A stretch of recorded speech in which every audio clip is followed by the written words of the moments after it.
大卫休谟，这个被称为经验主义巨人的哲学家，其实对文学充满警惕。在他看来，文字的优雅，风格的迷人，往往会遮蔽思想的锋芒。他甚至希望人物素描这种写作方式能在哲学里失去合法性。奇怪吧，一个写得这么好的人，为什么要怀疑写得好这件事本身？休谟不是反对文采，而是害怕它让哲学失焦。语言一旦太有味道，就可能让我们误以为理解已经发生。事实上，真正能写好的哲学家并不多，数一数，也许一只手就够。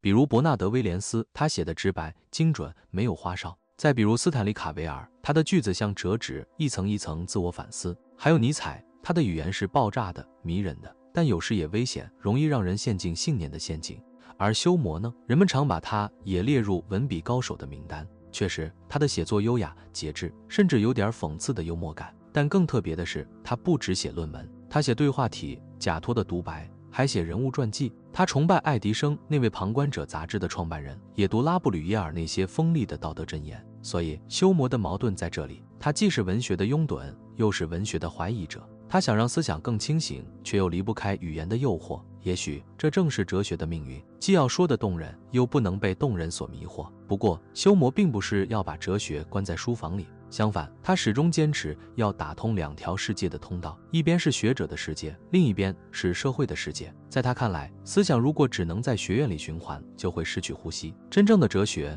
应该能被普通人听懂，能在日常对话里被复述。他想让哲学走出象牙塔，成为一种公共的理性。但讽刺的是，恰恰是休谟自己帮忙划开了文学与哲学的界限。他用一场极有杀伤力的质疑，动摇了当时哲学中最文艺的写作方式——人物素描。那什么是人物素描？简单说，它就是一种社会镜像。写作者会挑出某一类人、某一种性格、某种行为方式，用几笔勾勒他们的习惯、偏好与举止。比如我们常说，他们就是那种某某样的人，这句话就是人物素描的原型。它既有判断，也带着观察，像是一面镜子，让社会看到自己，但也暗藏主观的偏见。这样的文字究竟在描写事实，还是在制造印象？如果人物素描混合了观察与想象、经验与偏见，那它还能算哲学吗？休谟的怀疑从这里开始。要理解人物素描，最简单的方式就是看看我们今天是怎么继续写它的。比如说宅男屌丝，他们常常住在父母的地下室，熟悉所有最新的网络梗，政治立场通常偏向极右，或者至少自认为是自由意志主义者。再比如知识分子，他们喜欢泡在高档咖啡馆，读一些高深的杂志，在社交媒体上转发长文，政治上多半是自由派，甚至更靠左一点。还有男人说教者，记者马林·科根有个形象的说法，这种人总觉得必须给你解释点什么，语气温和耐心，像小学老师在讲道理。但问题是，他们解释的往往是你早就知道的那些废话。这就是人物素描的魅力所在，它不是在写故事，而是在描绘一种社会类型，像社会学的观察，像文学的讽刺，甚至像日常聊天里的段子。它让我们一眼就能认出某种人，同时也忍不住笑出声。可别忘了，这种文体其实非常古老，它的源头早在2000多年前的古希腊。那时候，哲学家泰奥弗拉斯托斯就写过性格论，描绘各种社会角色，虚伪的、骄傲的、滑头的。这些文字就是人物素描的雏形。所以当休谟质疑这种写法时，他其实是在挑战一种流传几千年的传统。一个问题开始浮现，当哲学试图描述人，他该依靠观察还是理性？这一点，休谟将给出他那冷静又危险的答案。在这段漫长的历史中，人物素描并不只是文学，它慢慢的和另一门学科紧紧缠在一起，那就是道德哲学。道德哲学关心的是美德与恶行，讨论社会的习俗、风尚，也在追问一个最核心的问题：人怎样才能成为一个好人？几百年来，人物素描被视为研究这个问题的最佳工具。通过描写各种类型的人，哲学家得以展示什么是可取的，什么是可耻的。那些文字看似是文学，其实是一种道德显微镜。但到了1748年，休谟站出来质疑了这一整套传统。他问：当我们用人物素描来讨论道德，我们真的在认识人性，还是只是在讲故事？这一问几乎击中了哲学的心脏。从那一刻起，文学与哲学的道路开始慢慢分开，思想追求真理，文字追求感染，他们不再同行。要理解这场分裂的根源，得回到最初的源头。人物素描的开创者是一位并不算家喻户晓的古希腊哲学家，泰奥弗拉斯托斯，他是亚里士多德的学生，也是公认的文字高手。他的老师在晚年给他改了名字，原名叫欧弗拉斯托斯，意思是善言者。亚里士多德觉得不够响亮，于是升级为泰奥弗拉斯托斯，意为神圣的演说家。泰奥弗拉斯托斯的写作范围广得惊人，从植物的枝叶到形而上学、逻辑学、政治学，几乎没有他没写过的主题。但让他真正名留青史的，不是那些艰深的论著，而是2件看似小的事。第一，他开创了植物学这门科学；第二，他写了一本非常短但极具影响力的书《性格 Characters》。这本性格其实就是一本恶习大全。泰奥弗拉斯托斯挑出30种常见的缺点，用一种类似社会观察的方式，画出这些毛病在人身上是怎样出现的。比如那个总是时机不对的人，这类人永远选错时刻，别人正忙得焦头烂额，他偏偏跑来请教问题。女朋友发着烧，他却在床边唱情歌。朋友刚从长途旅行回来，他立刻拉着人家出去散步，是不是很眼熟？还有那个心不在焉的人，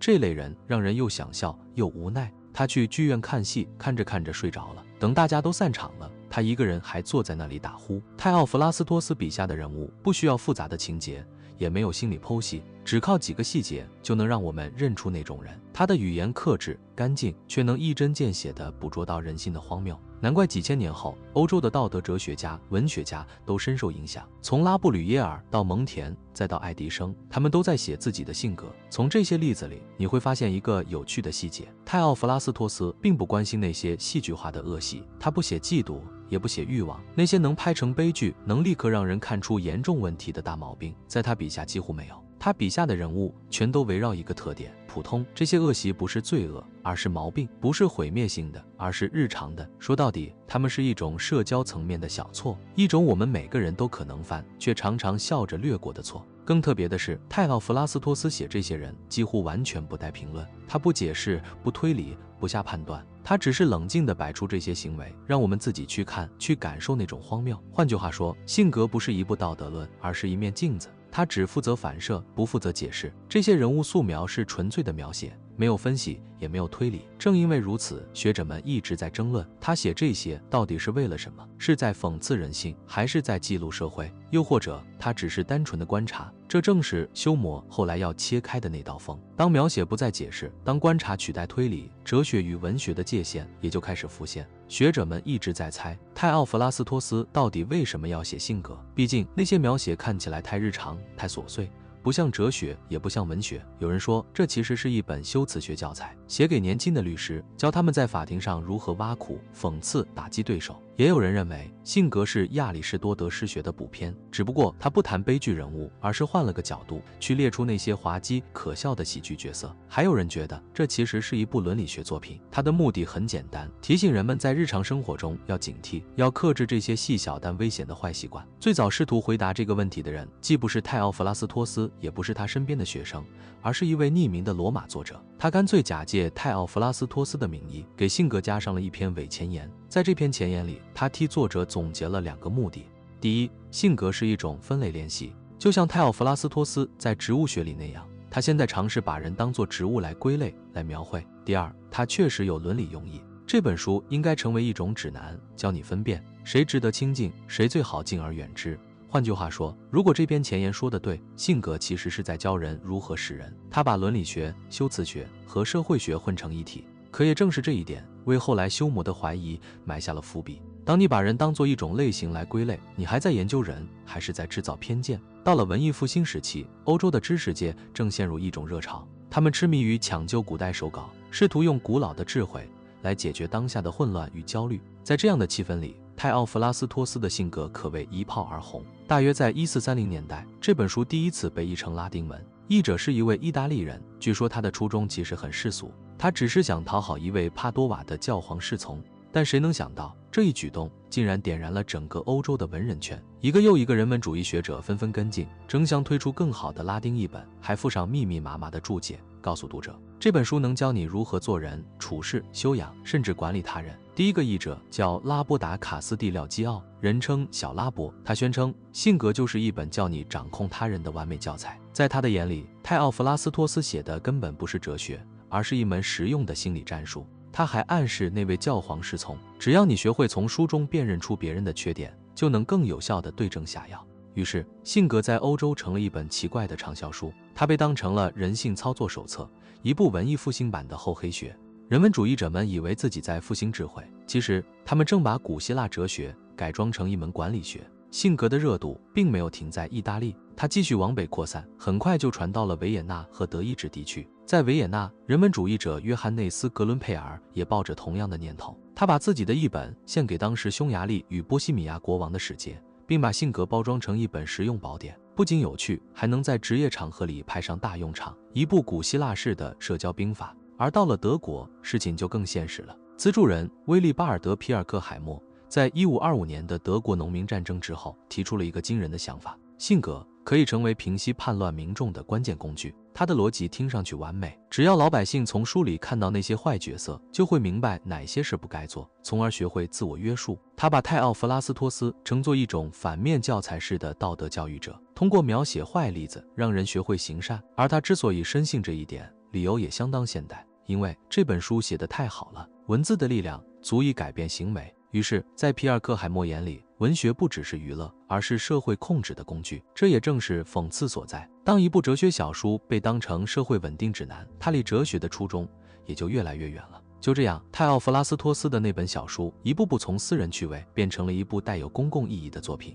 整个16世纪，欧洲的知识分子一次又一次地坚信，这本薄薄的小册子不仅能让人看透他人的性格，还可能帮助人改造自己。那些原本只是古代社会类型的人物，比如心不在焉的人，总是时机不对的人，忽然被套进了当时的政治危机里，成了现实的镜子。当社会秩序动荡，信仰体系摇摆不定，人们开始在这些滑稽角色中寻找一种秩序的象征，好像只要能识别出这些人，世界就能重新被理解。到了16世纪末，随着性格的译本和注释版层出不穷，法国语文学家伊萨克·卡索邦开始追问一个更深的问题：为什么这30个简单的人物类型能让整个欧洲着迷？卡索邦本人几乎是当时知识爆炸的化身，他精通古希腊语、拉丁语、阿拉姆语、叙利亚语，甚至阿拉伯语和希伯来语。他在日内瓦蒙彼利埃讲学，在巴黎的皇家图书馆工作，最后受邀进入英国国王的宫廷。在那个时代，能读懂所有这些语言的人寥寥无几。卡索邦不仅读懂了，还试图从语言本身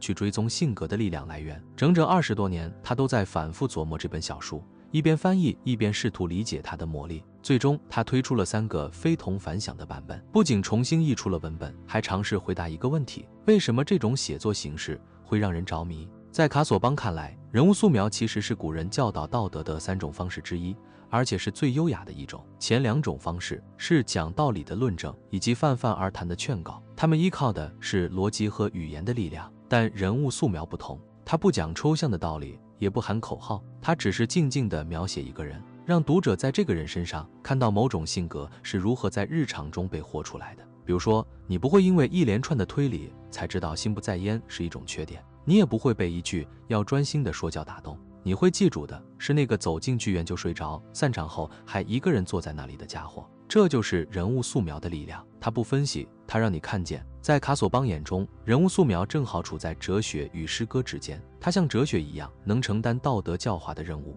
又像诗歌一样能让思想在语言里变得生动可感。换句话说，这是一种既有伦理意义又有文学魅力的写作方式。卡索邦的这个见解，人物素描是哲学写作的第3种方式，在接下来的1个世纪里影响深远，它几乎改变了欧洲人看待道德的方式。1608年，英国主教约瑟夫·霍尔决定要把人物素描引入英语世界。在他看来，泰奥弗拉斯托斯写的是异教社会的性格，而自己要做的是为基督教社会重新写一版人性的地图。只要稍作改造，这本古希腊小书就能变成一本道德教科书。于是，一批全新的角色登场了：谦卑之人、忠信之人，这些是被赞许的美德；嫉妒者、贪婪者，这些是警示的反面。霍尔在写作前仔细研读了卡索邦的译本和注释，甚至可以说，他的整部作品就是在卡索邦思想的影子下诞生的。在那个时代，人物素描不仅是一种文体，更是一种道德工具。它让哲学的抽象观念以人物的形式重新走进了大众的世界。在霍尔看来，古希腊的哲人和17世纪的宗教权威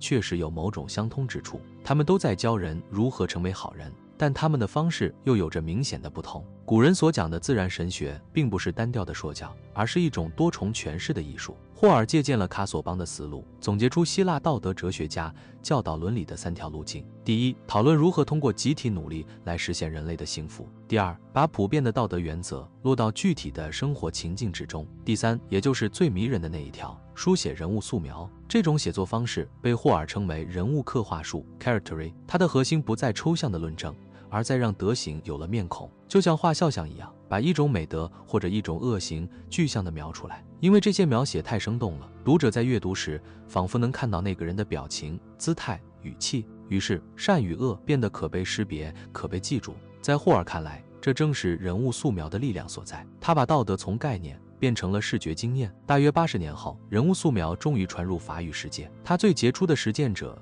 是法国的道德家拉布吕耶尔，他出版了一本名为《人物素描》的作品，重新翻译了泰奥弗拉斯托斯的古代文本，同时又加入了自己对当下社会的改写。和卡索邦、霍尔一样，拉布吕耶尔也相信人物素描代表着一种新的写作方式，它既不是枯燥的哲学论证，也不是单调的道德训诫，而是一种介于两者之间的道德哲学的第3条道路。他曾经提出一个尖锐的问题：凭什么一部道德著作就能让口味迥异的人都满意呢？在他看来，人们对道德哲学的期待并不相同。有人希望看到体系化的理论，他们偏爱亚里士多德那样庞大而完整的思维结构；有人则渴望科学化的分析，转向笛卡尔去寻找理性与方法论的支持。但拉布吕耶尔认为，这些方式都有一个共同的缺陷：它们太抽象、太高远，离人太远。真正的道德哲学不该是空中楼阁，而该落在街道上、餐桌旁，那些人们日常言行的细微之处。人物素描正是这种哲学的容器，它让我们通过人物去观察、去判断、去反省。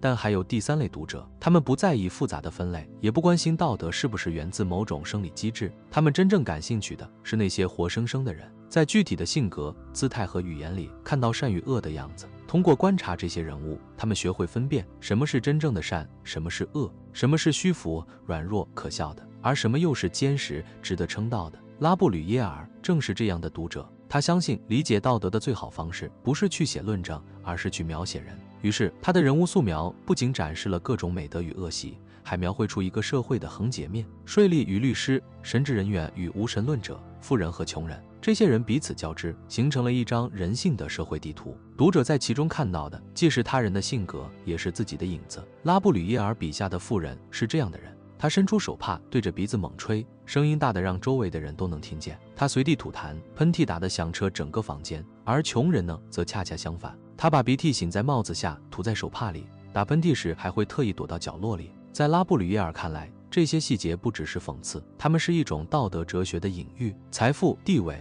身份都能在最日常的动作中暴露出人与人之间的差距与傲慢。哪怕他写得像社会观察，其实仍在讨论一个古老的问题：人应当如何生活。但50多年后，一个叫大卫休谟的苏格兰哲学家读过这些作品后，却做了一个截然相反的决定。他认为人物素描根本不配被称作哲学，它或许是文学，是修辞，是观察，但不是思想的论证。从这一刻起，哲学与文学开始被重新划开。1748年，休谟出版了那本影响深远的著作《人类理解研究》。在书里，他把当时的道德哲学分成了2个阵营。第一种是简单直观的方式，第二种是精确抽象的方式。通过这一区分，休谟其实等于向整个道德写作传统下了战书。他宣告，哲学的道路只有2条，要么依靠感受与经验，要么依靠逻辑与理性。除此之外，没有所谓的第3种写法。也就是说，那些延续了上千年的人物素描，再也不被承认为一种合法的哲学方法。休谟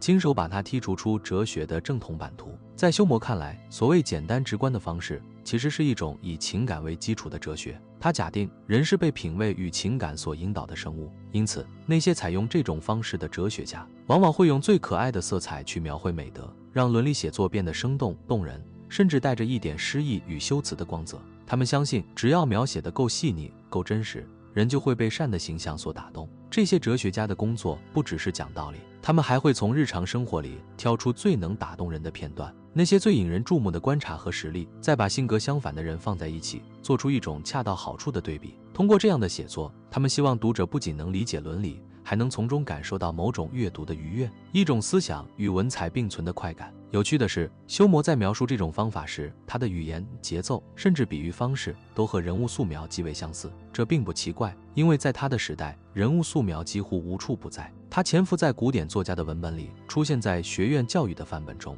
也活跃在他身边的文学圈与报刊上。更巧的是，就在他写下人类理解研究的前几年，辛格的希腊文与拉丁文版本刚刚在格拉斯哥重新出版。修谟自己也确实收藏过卡索邦的那一版辛格。换句话说，他拒绝的那种写作形式，其实正是他成长于其中的传统。不过，这种简单直观法和人物素描的真正联系，最明显的地方，还是在修谟列出代表人物时，他用了一个令人意外的名单。在修谟看来，西塞罗的声望至今依然长盛不衰，而亚里士多德的名声早已渐渐消散在尘埃中。拉布吕耶尔的作品穿越海洋，语言与时代依然被人反复阅读，但马勒布朗式的荣耀只停留在他那个理性主义的法国时代。至于约瑟夫·爱迪生，修谟甚至预言，未来的人依旧会乐于读他，而洛克或许会被彻底遗忘。这一串对比不仅是审美判断，更是一场思想的分派。在修谟的眼里，西塞罗、拉布吕耶尔、爱迪生，他们属于简单直观的哲学，写得清新自然，雅俗共赏，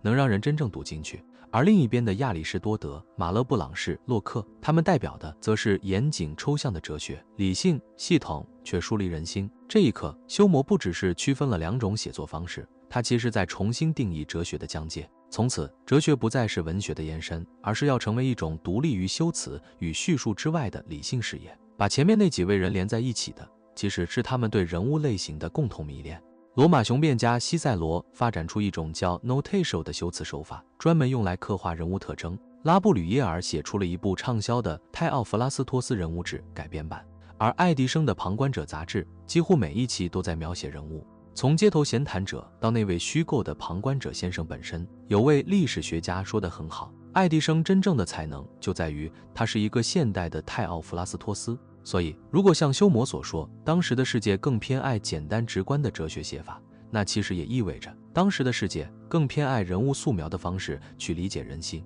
这种写法看似通俗，但它隐含着一个信念：哲学不必非得在体系里完成，它可以在人物的形象中被感知。不过，修谟接下来的动作就是要亲手打破这种写法的合法性。当他把西塞罗、拉布吕耶尔、爱迪生和亚里士多德、马勒布朗式、洛克放在同一个坐标里比较时，他其实已经在铺垫一场转向，要从生动的性格描写转向精确而抽象的哲学。这种哲学看待人的方式彻底不一样，他关心的不再是如何成为一个好人，而是人类为什么会这样思考。他追求的不是品行的修养，而是理解力的锻炼。这些精确而抽象的哲学家不满足于对习俗做表面描述，他们要搞清楚这些习俗背后到底藏着什么样的原则。他们的研究路径很有科学气质，从一个个具体的案例出发，不断推导出更一般的规律，再往下追问，直到抵达那个最原初的层面，人类好奇心所能触及的极限。所以，如果说简单直观派的哲学家更像是在写人物素描，那么这些人就更像是形而上学家，他们不描写人，他们要解剖人。在修谟看来，这两种哲学方法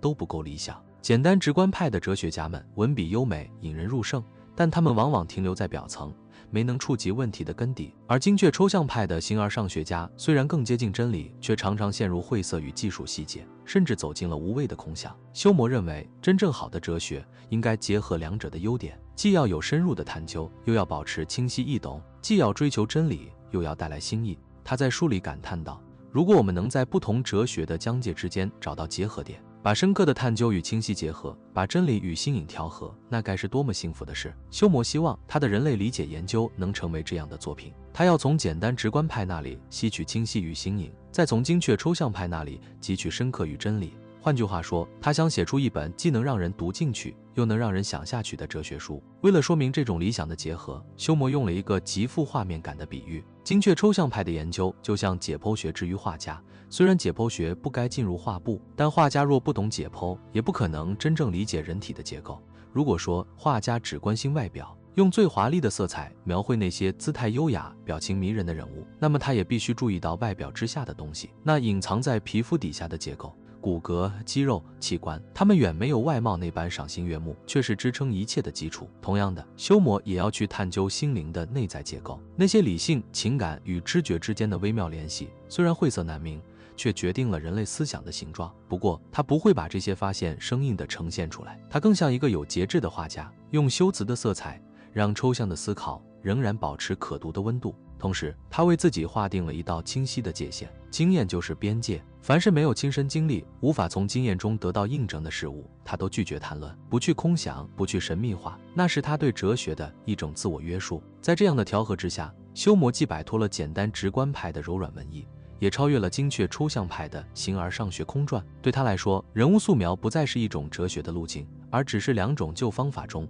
需要被克服的遗产。在休谟手里，道德哲学已经变成了一场修辞上巧妙、逻辑上深入的探索，去寻找多样现象背后那些普遍而通用的原则，同时也承认自身所能抵达的边界。如果他要处理人物，那也不会再像古人那样去描写性格，而是以这种更深、更冷静的方式来处理，追问原理，而不是描摹外貌。事实上，就在同一年，休谟写下了那篇后来被称为臭名昭著的《论国民性》，但在这篇文章里，他没有像泰奥弗拉斯托斯或那些早期的模仿者那样去描绘法国人、意大利人、英国人的性格图谱。他对那种人物素描式的写作方式已经不再感兴趣。相反，休谟从一个更抽象、更危险的地方出发，去批判那个当时几乎被默认的假设：国民性可以通过天生气质来解释。在别人还忙着罗列各民族的性格特征时，休谟已经转向了更深层的问题：国民性究竟是如何形成的？是风俗的结果，还是制度的反应？是气候、宗教、教育，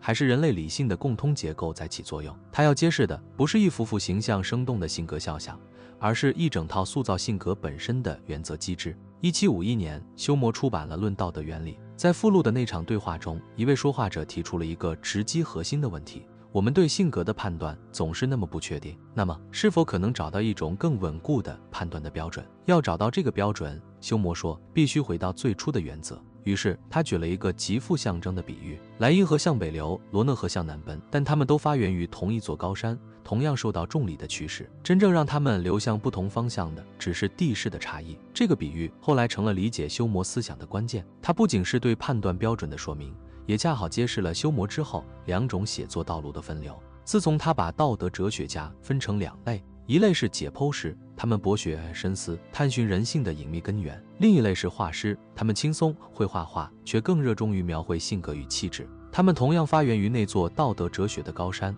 同样被理解人性的力量所驱动，但最终流入了不同的海洋。一条河注入我们今天称为哲学的大海，另一条则汇入文学的波涛。到了今天，我们站在这两片海的交界处，几乎已经看不清他们共同的源头。可如果把目光重新投向休谟，那位在高山之巅凝视人性的哲学家，或许我们还能听见那最初的泉声。正如一位文学史家所说，休谟的人类理解研究写在一个关键的过渡时刻，那是文学这一概念本身正在变形的时代。在那之前，文学与哲学还共饮一泉，哲学家写得像画家，用语言塑造人物；作家思考的像哲学家，在故事里追问德行与理性。而到了18世纪中叶，文学悄悄接管了昔日属于绘画式哲学的领域，描绘典型人物，再现场景，制造对比与冲突。这一切从哲学的疆域转移到了小说、散文与戏剧的世界中。在一些作家手里，那种源自西奥弗拉斯托斯传统的人物类型被直接吸收入小说，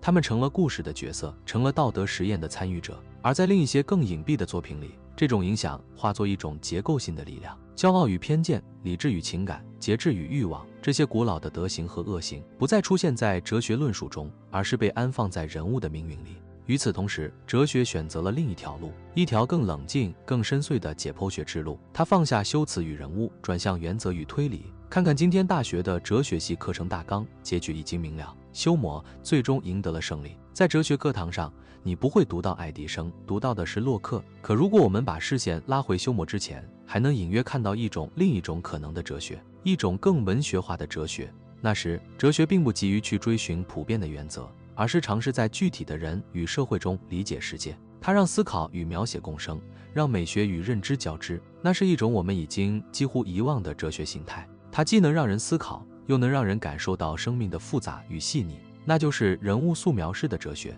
也是休谟亲手告别的传统。这也引出一个颇有挑衅意味的问题：如果我们把拉布吕耶尔当作和笛卡尔一样的哲学家，会怎样？如果我们承认爱迪生在道德上的洞察力并不亚于洛克，又会怎样？更进一步，如果我们把对自怨自艾的边缘人、自信过度的男人、谨慎多虑的知识分子的描写当做一种思考工具，它是否就能帮助我们更好地理解世界，甚至改变我们自身的行为？这里面其实藏着2个启发。第一个启发是，哲学并不总要从抽象概念开始。角色素描这一古老的写作传统提醒我们，有时候要解释一个普遍性的观念，比如时机不对或心不在焉，仅仅靠定义和逻辑是不够的。我们需要一个人，一个具象的形象，让那个概念落地、发生、活起来。换句话说，要理解心不在焉，我们不只是去查字典、看定义，而是需要看到那个总是出错、忘带钱包、说到一半又跑题的人，他的存在本身就是这个概念的最好注解。第二个启发更有意思，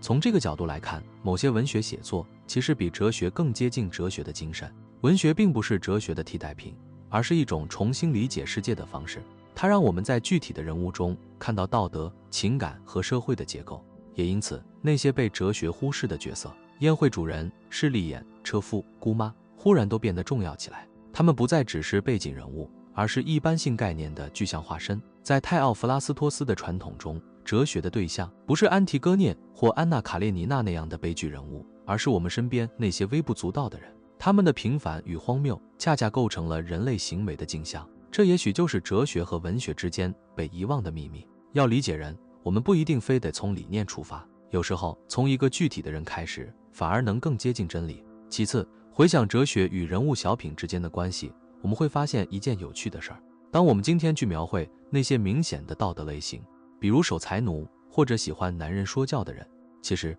我们正是在延续一种非常古老的传统。从古希腊开始，人们就通过描写负面典型来进行道德教育，给这些人命名本身就是一种劝诫，别学他们的样子。在16世纪，时机不对先生的人物素描被当作一种警示，提醒人们别再挑错时机，别再在人际关系中出洋相。到了21世纪，我们称呼某人是 mansplainer， 其实也在做同样的事。这不仅仅是个标签，更像是一种温和的警告，希望他有一天能停下来，意识到问题所在。这正是泰奥弗拉斯托斯式人物小品和刻板印象的分界所在。人物小品关注的是行为，不是血统，它指向习惯，而不是天性。它描绘的不是某个群体无法改变的特质，而是人类普遍会犯的那些小毛病，那些可以被反省、被修正的东西。换句话说，我们之所以给这些行为命名，是因为我们仍然相信人是可以被改变的。在今天这个哲学几乎等同于解剖的时代，人们热衷于抽象分析，试图挖掘隐藏在现象背后的原则。